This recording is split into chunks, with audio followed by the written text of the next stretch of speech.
pasa, Santa, tío? ¿Qué tal estamos? ¿Qué tal dormiste hoy? Buenos días. Buenos días, Chusete. Ahora me acabo de levantar.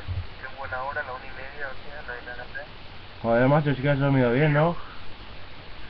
¿Qué dices, Cirus? Que sí que has dormido bien, ¿no? Hasta la 1:30 has dormido a gusto, ¿no? Joder, Si te contara lo que he soñado, macho, si te contara lo que he soñado. cuéntamelo, Cirusete. Buah, estaba en la cárcel, ¿vale?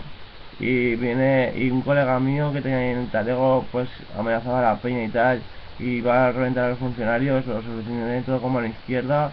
Se interesó de mí una funcionaria. Y joder, macho. ¿Te lo sigo ¿Qué contando o pasó? no, tío? ¿Qué pasó con la Buah, es que funcionaria? fue muy fuerte, tío. Echamos un polvo de infarto, macho. La cogí. Buah, es que no me acuerdo. Me acuerdo de cómo. Del tacto de su.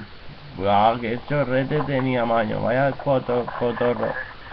Tenía bochocito, ¿qué? Un chochito peladito ahí, pero bien tierno. Ahí, oh, qué conejito, tío. Mejor que conejito de Pascua. Buah, Era funcionario de la cárcel, ¿sabes? Era un preso. Y luego venía el alguacil y nos reíamos de él y tal, tío. Vaya sueño tuve, era tío. él.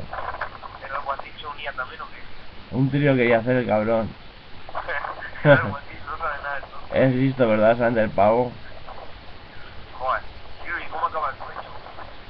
Pues despertando, me desperté y ya está. Simplemente cuando me la follé, simplemente me la follé y me desperté. Pero Pues no tú, tuviste tiempo a terminar, ¿no? Tío, te dejo a media. eso sí me dejó a media, así cabrona, tío. Hombre, supongo que en el sueño me la ventilaría del todo, ¿no? Para esas partes que no te acuerdas del sueño, ¿no?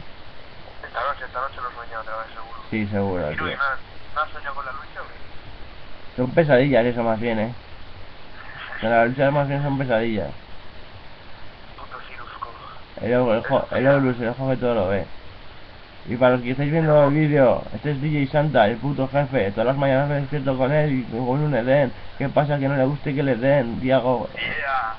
Yeah. Yo soy DJ desde el día hasta la muerte. Es El secreto, Santa, mami. Santa. Bueno, pues Santa, va a cortar el vídeo, ¿vale? Un abrazo, Cirusete. Chao, Venga. que no.